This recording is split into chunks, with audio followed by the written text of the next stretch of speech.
The strangest things happen when you're either alone or when you're in the company of very few. Prime example. The other night, I was walking up the street and I knew the funk was in the air. I was coming from a Parliament Funkadelic concert that when I left the house, I didn't know I was going to go to. I just been in the house. I was doing stuff on the computer for most of the day. And it was a nice day. I like to wash my face with sunshine. You know, I like to I like to hear the sounds that are outside today. So my mind's not stuck on yesterday. I like to be current with what I'm on. And I decided to step out. Stepped out the house in the evening, walked down the street. I realized that this one restaurant that I really love, man, shout out to Compass Rose, they're going out of business.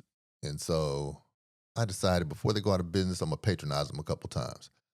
And so I was like, if I walk down there and back, that's a total of 3 miles, a little more than 3 miles walking.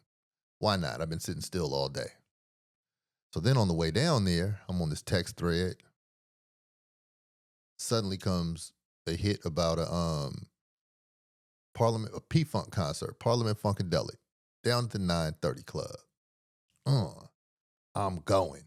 So now I went from zero to having an interesting night. I'm like, oh, okay. I just decided to get out and walk because my legs were stiff because I've been on the computer all day. And now I got an opportunity to go to this place that has a special place in my heart and in my social life. And then I get to go see P-Funk. This is dope. I'm in. I watch these things happen as little markers of alignment. So I go to Compass Rose, bump into the owner, give her a hug. She tells me about all the new plans. So this is actually like a death birth. One thing gets put to sleep so another thing can grow. I'm cool with that. But it was just, kind of ironic that I run into the owner. She's not there all the time.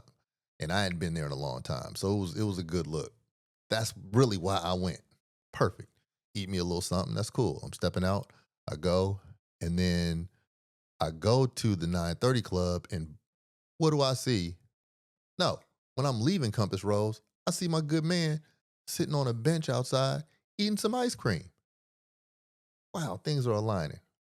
He was like, I got another ticket to go to the 930 Club. Want to go? Yeah. I was about to go without him. Well, I mean, not even knowing that he was gonna go, but damn, yeah, this is perfect. Things are aligning, right? I'm going somewhere with this. So I'm walking I was like, I'll walk. He had to drive, but sometimes parking is tricky. I was like, I'll probably get there before you. So we meet up at the front. Um, I realized that one of the people who works for me works at the 930 Club. So however it goes down, this was meant to happen. And I'm gonna tell you a story about why this is so significant too, but not just let me get into it. These things are rushing to exit the door in my mind as I start thinking about the stuff. So going to the P Funk concert, I get all funked up. Shout out to Star Child Jr. Garrett. Man, just really did an excellent job up there. So I left the concert. I start walking home, right? When I start walking home, it starts to rain a little bit. Not like a rain where you get wet, but kind of like a little drizzle where you kind of get refreshed. So I'm walking down the street, up the street, uptown bound. Lightning strikes. I'm like, oh, damn. It's a couple things that get me kind of like, give me the ick. One of them is lightning. Another one is maggots. Another one's rats. I just like, ah. It kind of fries my motherboard because I'm like, yeah, I don't know what to do. Right. So lightning is one of those things. I like lightning when I'm inside though. So I'm walking up the street, bow, lightning strikes. I'm like, damn. I get up the street about a half a block and this big old tree falls. Have you ever seen a tree fall? Not have you ever seen a fallen tree. But have you ever seen a tree fall? I hadn't. And I'm wondering, did that lightning strike that tree? And it was just a trip. I saw the tree fall. And when the tree fell, it made a noise. The tree fell and it made a noise. I witnessed it. It really happened. That was the proof. Welcome to Sorry for My Language. This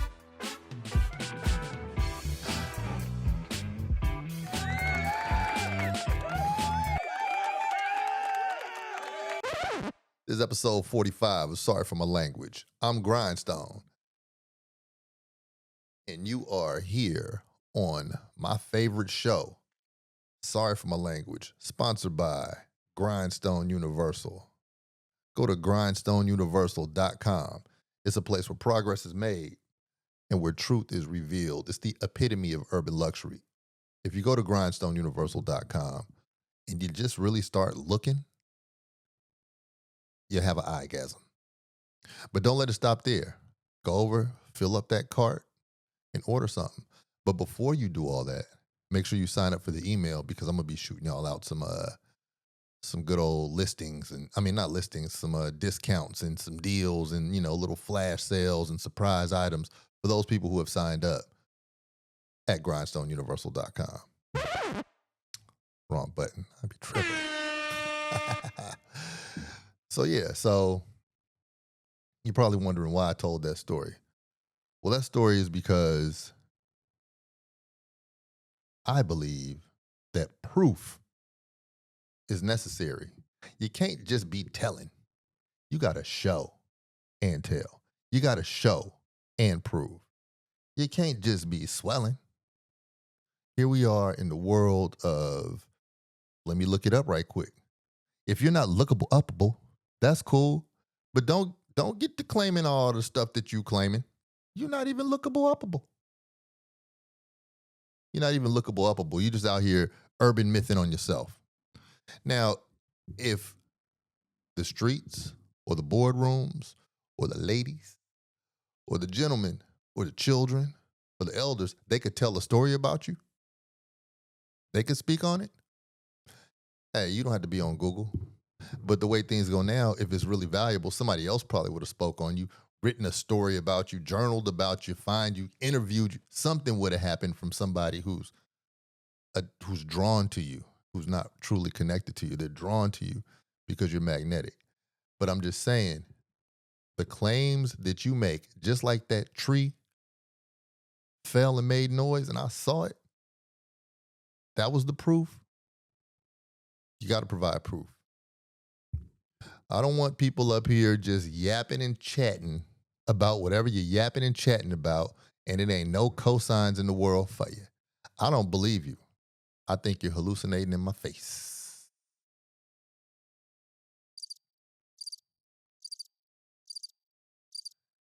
And I don't mind the awkward silence and looking at you like you have 3 eyes in the middle of your neck. You ain't do nothing. You didn't. Nobody else brought it up. You didn't do that.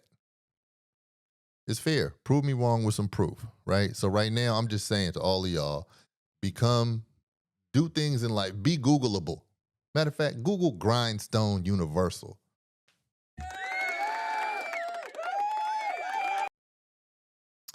Yeah, being Googleable is a real thing, man.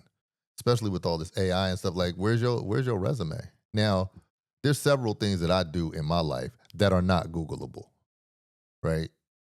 But the proof is, like, for instance, me gardening. I got all types of flowers popping up in the back. I got plants all in my house.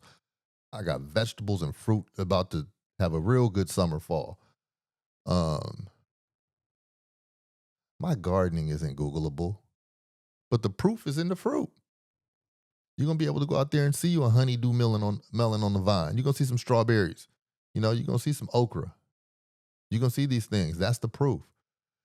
People who say that they do things have no proof. And it's like, all right, stranger, if you're pimping in your own mind, why you got to tell me that secret? That's your secret to yourself. My whole thing is cosign or say I'm lying. If you don't cosign, then say I'm lying. And if I'm lying, that's cool. If there's no proof, that's cool. I probably am lying or hallucinating. I'm probably telling the truth, but if it's only my truth and nothing else in the universe heard it, if that tree fell and nothing else happened, that tree probably didn't fall. The trees of your accomplishment were probably never planted. So I'm just saying, be prepared to prove your work. Be prepared. Like with me, I'll be like, man, throw my name around and see what bounces back. Say grindstone. Oh, you mean somebody gonna speak up in a way, good, bad, and indifferent. And hopefully you find good, bad, and indifferent, all three of them. And you're gonna see that there's a line of truth that matches, that everybody agrees on. So something is true.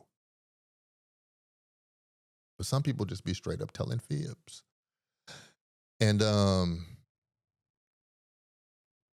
that's why certain things need to be chronicled. Okay. And I'm going to get to what I mean by that right after I tell this story about the 930 Club. Rewind. You know, I always find this is a special effect too late. And it almost loses the impact. But then once I say it, it's on. Let me. Rewind. It's story time. So, how do I say this story and leave out the illicit details? Okay, this was let's just say pre-Obama. I can't remember what year it was, but it was real close. It was real close to like 2003, 4, 5. It was like in that time period. I got a call because I had the T-shirts, had everything that people like. People would come in town in DC. I would get the call wherever they were. Bow, I go see them with the pack, right? So I got a call from a good friend. I swear she was like the most connected of connected people that one would meet in the pre-Google era. I mean, she was GPS, Facebook, Yellow Pages, Meta AI. She everything was at a phone call away, and she had, man, I wish she would have made that $1 billion that Mark Zuckerberg is counting. But anyway, she gave me a call and said, George Clinton's in town. He wants to see you. Now, for those of you all who don't know, George Clinton, matter of fact, Google him, right? So George Clinton really musically shaped the way my generation grew up. And between George Clinton and James Brown, they were the bed of hip hop sound. George Clinton more West Coast, James Brown more East Coast when it just came to the elements of the sound and the drums. And the drums and the elements of the sound, the bass lines and all that. Both coasts use both, but the West Coast sound, that funky bass, that's really George Clinton right there. And Parliament Funkadelic. And if you have not listened to any Parliament Funkadelic in your life, well, now I just put you up on one. So she says, George Clinton wants to see you. And I think at that time, I was doing something that day in Philly. I think I had to do some business in Philly. So I'm like, all right, don't trip. I'll be back at whatever time. So I'm, driving down the road. I'm like, wow, this is crazy. George Clinton want to connect with me. This is, yeah, yes. My light is shining, right? So get down to the, what is it? One of those hotels downtown. I can't remember the name of it right now. But we get down to the hotel. They tell me the room number. I go knock on the door. And here he is sitting in a chair Um, he's in the chair chilling, right? Leave it at that. So he's in the chair sitting back chilling. And I'm just like, damn. So I sit there and I nervously talk to him for a second. And we just chopping it up, kind of getting to know each other. And I'm kind of geeking, right? And I've met almost everybody who I would want to meet in the celebrity realm. But I could say he really gave me the I was nervous. I was nervous. So at that time, I was like, I'll be right back. I left something in the lobby. I go down to the lobby. I'm like, bartender, let me get a double shot of Hennessy. I need a double shot. I need a double. That's back when I was drinking that cognac. Back when I was on that Yizak. When I was on that, yes, That was back then. And so George, the funkadelic mothership driving godfather of the sound that I grew up on, is up in the room, right? So I don't take it back. I sip it for, I get right. So I come up there. Might even brought it with me up to the room. So I get up to the room, sit down, man, sit down. So we sitting down, chopping it up. And, it's so crazy because people would immediately think a meeting like that would result in a podcast today. But it does not need to be a podcast. Like, that's just something that people just used to have real conversations that were great experiences in that moment with those people. I know y'all don't know nothing about that right now. Y'all don't know no good right now. Everything has to be recorded now, and every moment is a whatever, or whatchamacallit them. But if you do that with targeted energy, that's cool too. So we sit up here chopping it up so tough, and then one of his singers was in the room too, and she's like harmonizing and humming and stuff. And then so like I gave him this shirt and a jacket, right? And he was like, "Oh, this is cool. This is cool." He would like talk under his breath sometimes, like, "Oh, this is cool. This is cool, man. I like this." Like he'd be like, "Oh, this is cool. This is cool. I like this. This is cool." Just ruminating about the item he just got, right? And I'm like, "Dang." He's like, "I'm gonna put this on right now." He put it on, and I'm just like, "Okay, you don't have to flatter me, right?" But he puts the gear on. He's looking fresh. He got a phone call. The phone call seemed urgent. And the phone call, he hung up the phone. He was like, "Look, we got to go." And I'm just like, "Damn, okay." And he was like, "Yeah, I got a show at the 9:30 Club with Chuck Brown tonight." And I was like, "Oh, yeah, yeah, yeah. Okay. All right, we'll go." And he was like, Can I get a ride?" I promise you. And I'm sitting here like, "Yeah, I'll give you a ride." So he's like, "All right." And then so he told her to hurry up. Now, for those of you who don't know who Chuck Brown is a major figure.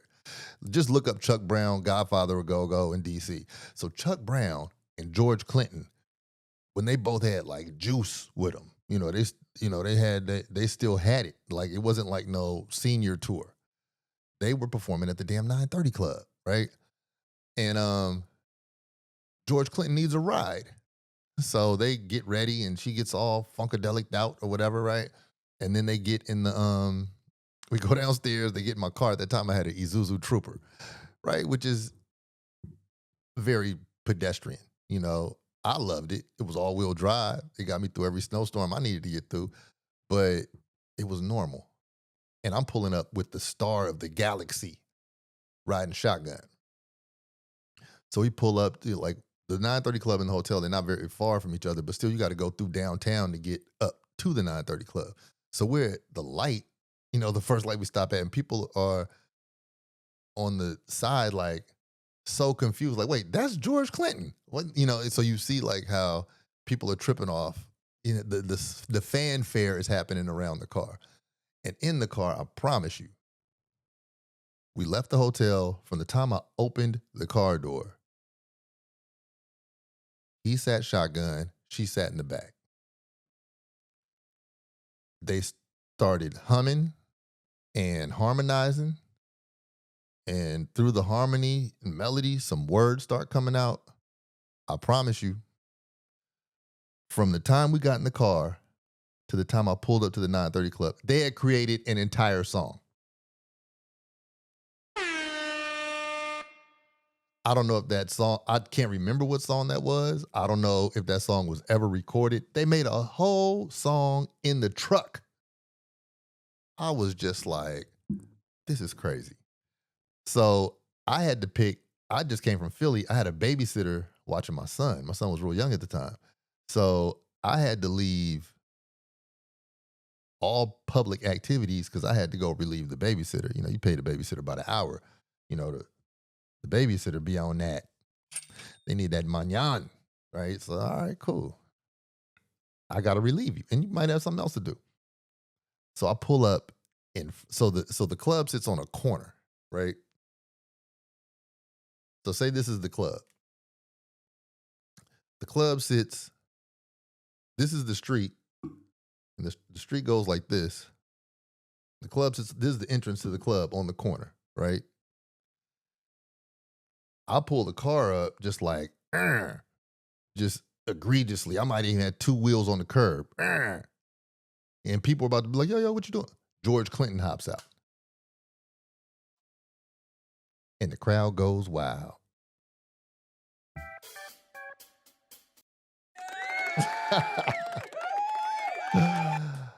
It was the most bizarre turn of events that happened. And when you're in alignment with certain things just happen, right? It's just like you can't even plan it. It's just certain things happen. And just like that tree getting hit by lightning or falling. I mean, I heard the sound. It sounded like a gunshot. It was like pop, and the tree fell. And I was just like, damn, I've never seen a tree fall. And I think back, I've never been asked to take the star entertainer to the show. So that's my 930 Club story. And the fact that I walked down to the 930 Club the other night that I saw this tree get hit, and I went down there to see P-Funk, and the tree fell right after I saw P-Funk. That was just a moment of alignment for which reason I love the 930 Club. That's just like reason number 1005 that I love the 930 Club. I've had several moments there. So shout out to y'all.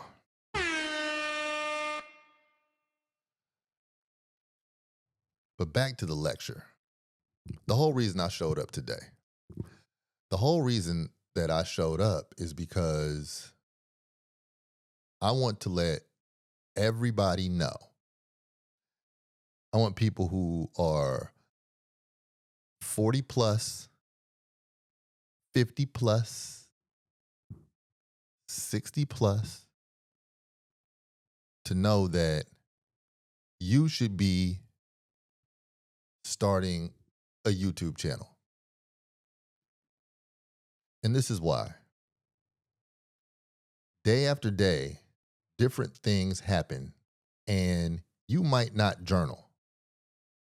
And if you do journal, it's something that you're probably going to keep to yourself. You're probably not going to write that movie. You might not record that album. But this is a wonderful way to chronicle the existence of your thought.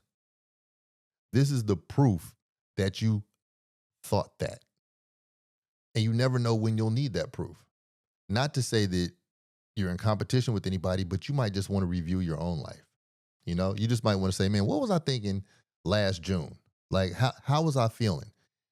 And the only way that you could do that without time traveling would be to write it down in detail or record it.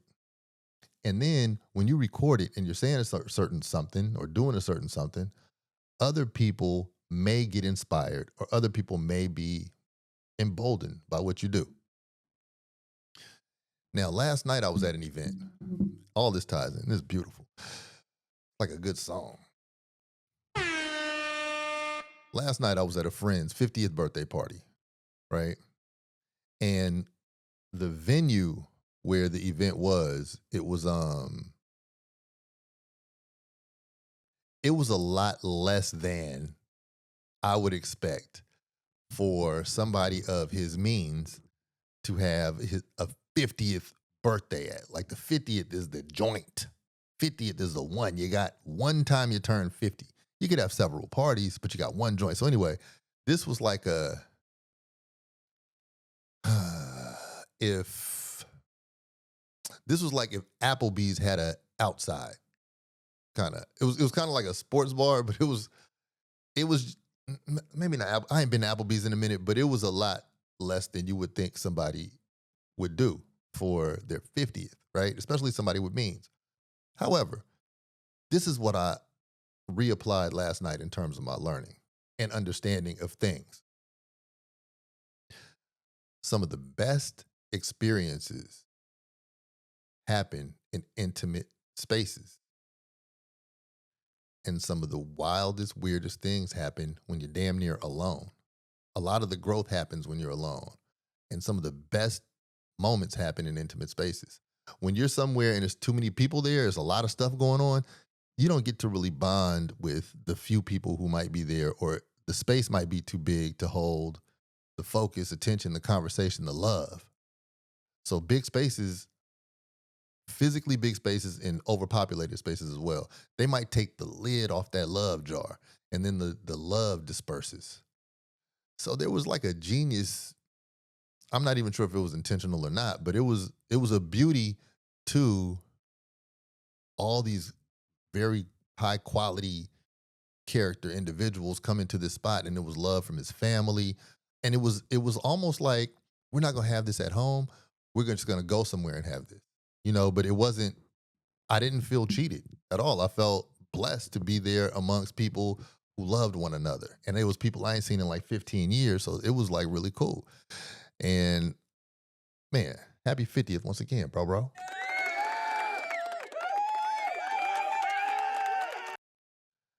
Now, when we used to hang out, he and I, we used to hang out the toughest. The cell phone, the social media sharing, all that, that wasn't really a thing. And last night, I think I took one picture, no videos, right? Because I'm with people who I'm cool with. And, uh, and so it just reiterates that great things happen in intimate spaces. So one of the intimate spaces that you can share with others, or that you can capture, that you can cultivate, that you can get comfortable in, is wherever you sit with a microphone and a camera, and then you just organize your thoughts and let the good times roll, right? So last night at this joint, I run into somebody who I met a long time ago, right? But who I really primarily knew through a friend of mine. So we're talking, and she says she has a YouTube channel, and she's gonna be a guest on this jump. But she said she has a YouTube channel, and I'm telling her, oh damn, me too. I got a podcast, right? And she was like, people underestimate how much work it is to have a podcast and edit it. And I was like, yeah, dude, the other day I was editing all day, and I had to get out the house and walk to a Parliament Funkadelic concert. See how all this ties in? It's like this. This story is like this. Everything's tying in together. So I was like, you know what? I really think everybody should have a podcast. I think everybody should have a YouTube channel at the least. The difference between a podcast and a YouTube channel is that a podcast goes to the podcasting networks. Now, what I'm doing right now is the method of podcasting, right? But the word podcast comes from the iPod. And it was something, that's where it originated from. And it was something that you could listen to, but it was on several networks at once. So now we live in the podcast era, right? It could be Spotify. It could be, before I think it might have just been Apple Podcasts. Don't quote me on that. I can't remember. But I told her, I was like, man, everybody should have a podcast. Like everybody should really be able to express themselves. Everybody should be able to find their tribe. Everybody should gather their people and maximize their glow. Like whatever your thing is, even if you're angry, like we're in the therapy era, right? Everybody wants to have therapy all the time and talk about how helpful therapy is. Man, this is therapeutic. That's another reason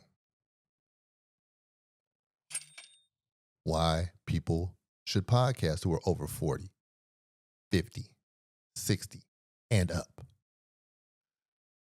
I think that there's a value not only in the stories that you may have, but the way that it cultivates your communication skills, the cathartic nature of it.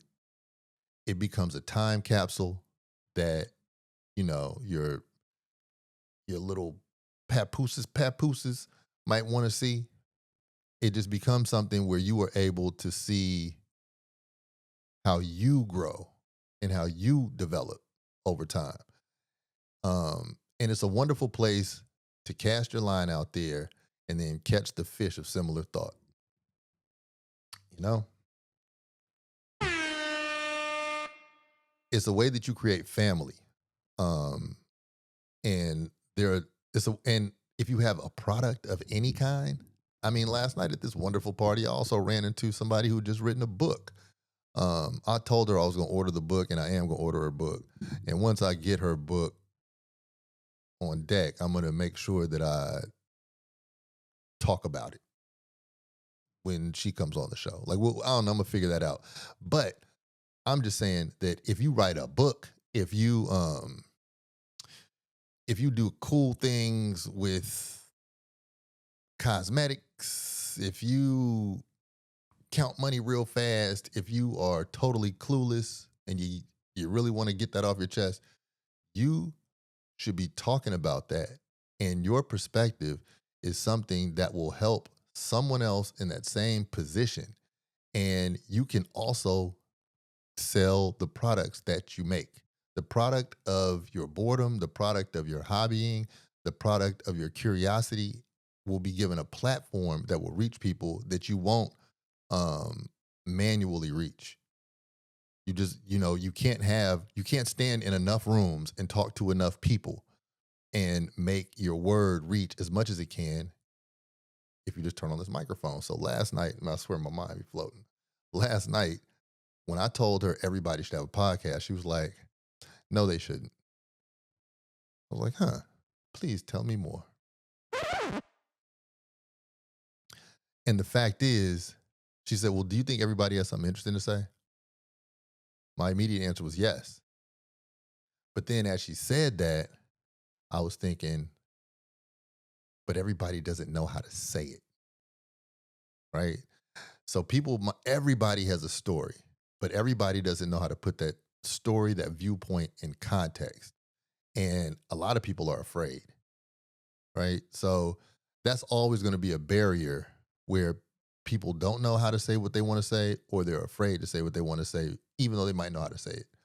And or they just might think that they're ugly or something. I don't know. You never know what's in the heart of a warthog. You never know. But there should be some way that you find yourself, and currently YouTube is the wave.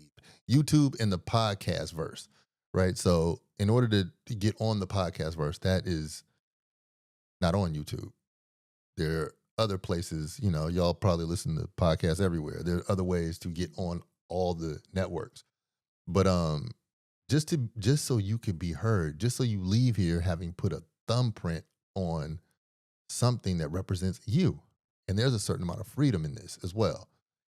Just don't get yourself in a RICO charge with your case. I mean, with your podcast. But like a lot of the times, older people especially, they say, "Man, I just wish people would blah blah blah," or "I don't see why people blah blah blah," or "Nobody ever taught them how to." No. The answer is no. Nobody taught them, and your wish remains a wish because you haven't helped it materialize.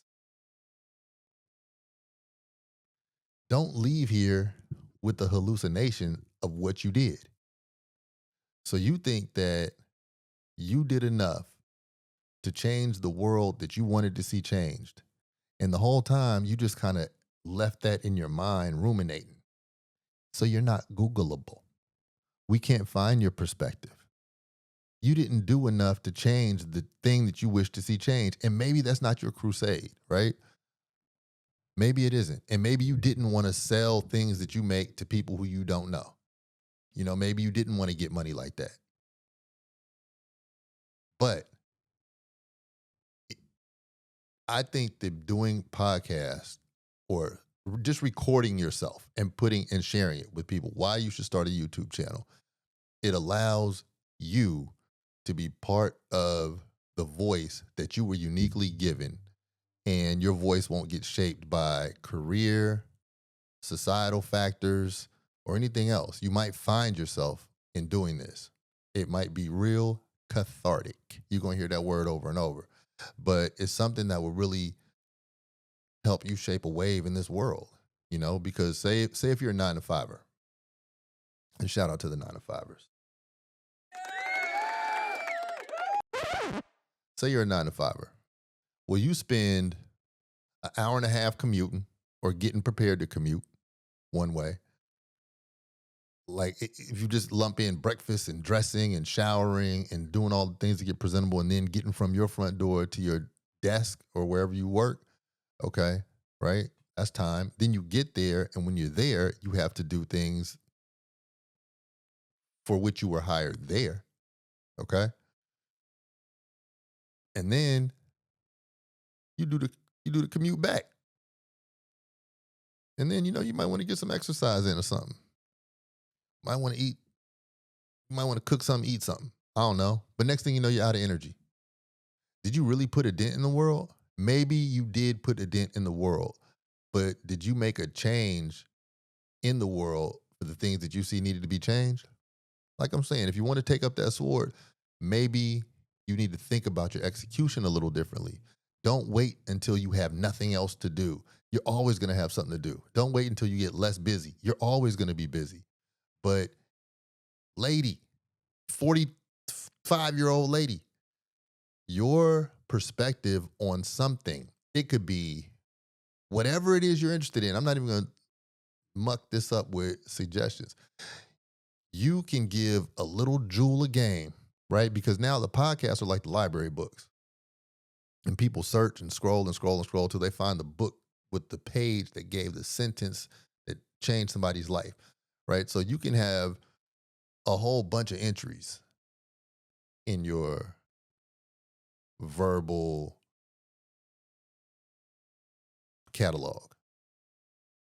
And somebody might find that one thing out of one show that you did, and that might drive them to take their life to a whole nother level. And it might be something that you weren't here to save the world, but it might be that one thing that you really needed to get off your chest. Or it might be that thing you're excited about, And then it's kind of cool that you get paid from this too, because then sponsors, people who have products or people who have services or people who appreciate what you do, and they're one of the crowd, and they see that, man, there's enough eyeballs and ear holes paying attention to this person. They might want to give you, a little money for you to talk about their product or service. And if that aligns with you, man, look what you did. You created a little stream of income, and all you needed was Wi-Fi and a little bit of electricity. So I just really think that we're in a new time. I think there was a time when, I don't know what century this was, but it might have been last century. I don't know, but it might have been way before that. But when writing became popular, there were probably several people who decided to take up careers or hobbies as writers, right? And it was probably like, everybody should be a writer, write a essay and submit, or I just wrote a think piece or whatever, like writing was the thing. This is the new writing. Sad to say, this is, I'm not going to say that. This is the new annex to writing, right? So writing should remain, even though I know half the people under 30 do not know how to write with a pencil. They be holding their pencil like, you ever seen somebody hold a pencil like this? It's like, dude, how far gone are you, man? Goodness, Lord. People don't even know how to hold pencils nowadays. He don't even know how to make a. He don't know how to make a ham. He don't know how to make a ham sandwich. That's how I feel when I see people unable to write. I'm just like, dude, I thought guan boy. But anyway, this is a new addendum to communication. The purpose for speaking in the auditorium amongst the Greek motherfuckers in Athens, they were speaking to get out to people. That was the original podcast. I'm a speaker. I have something to say. I think, therefore I am. That was their way. Then it came, man, let me sit behind this typewriter. No, then it became writing with the feather and the little quill pen. Dook. You drop that in the ink and then you write with the candlelight, with the lantern, right? That became the thing. Then along came the typewriter. People people used to type, right? And it was just not only for things that were due, but that's how they would just type their own memos to self about things, about the day, sit and smoke 6 packs of cigarettes and type up something beautiful. That's what it used to be.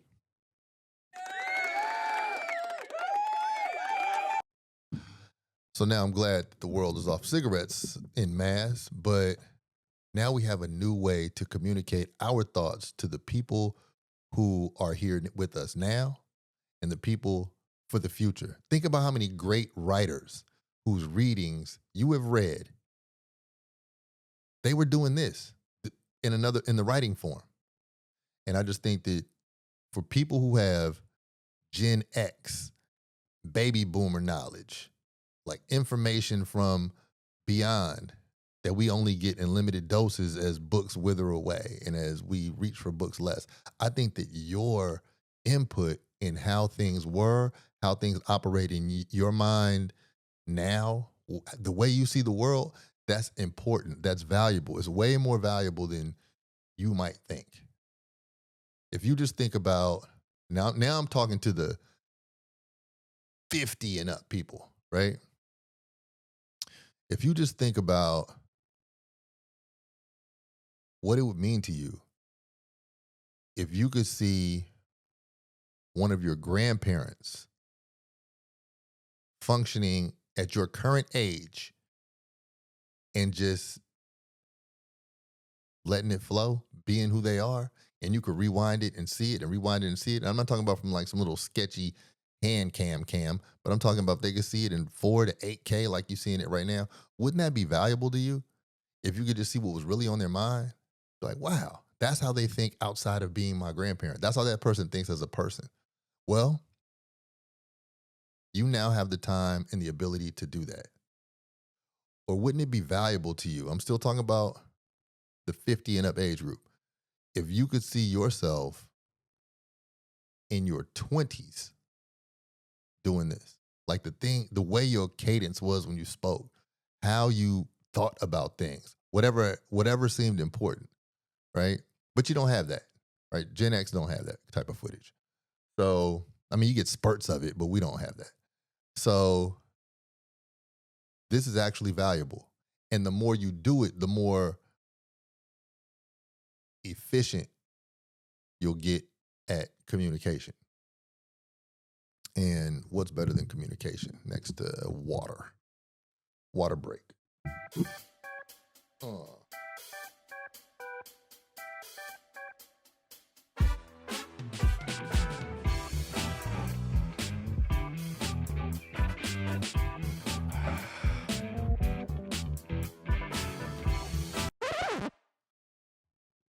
That's what I'm talking about.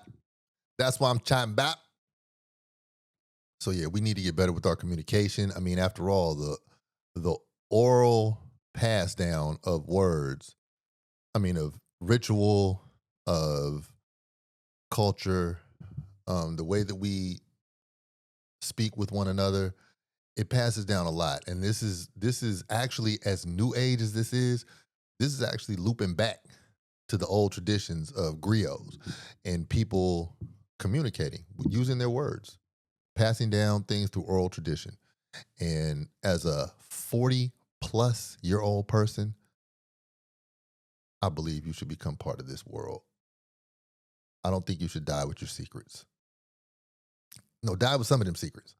But I mean, I don't think you should die with your perspective belonging only to you without you sharing that. You're missing out on the teaching. You're missing out on the fun. You're not letting a whole lot of stuff out. You're probably balled up on the inside. And I'm not saying this to crowd the podcast community, but I just really think it would be cool, even if you don't put it on YouTube. Okay, if you put it on YouTube, you can help somebody. It might be cool for you to share. I don't know, with the family or whatever. If you put it on YouTube, because there's private settings that you could put on YouTube where you could do something, only share it with the people who you want to see it. But I think that aside from getting paid, but you get stupid paid. You could sell merch. You could be invited. People might. You never know. You never know what this will turn into. Um, but I just think that it's a very healthy way of existing. Now, if you're a writer, I think you should write.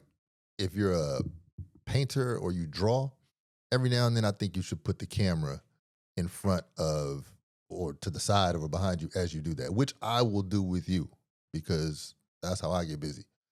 But I just think, number one,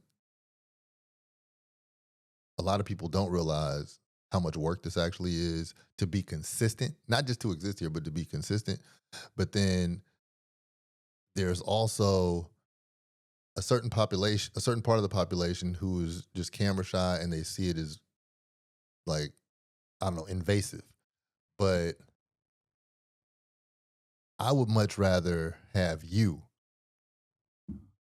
be the one who owns your own obituary column than have somebody assume what was to be said. You know, your speaking, your thoughts, the way you operate is actually valuable. And that's why you should create a YouTube channel.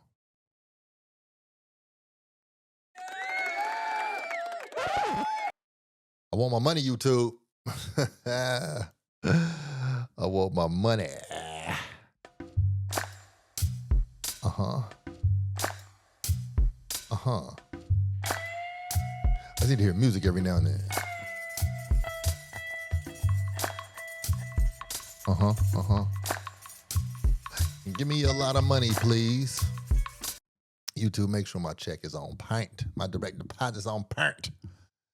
Anyway, that's what I had to share, man.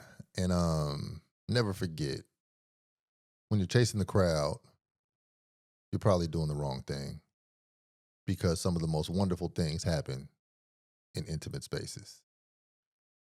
And for episode 45, sorry for my language, I'm glad that we could share this intimate space.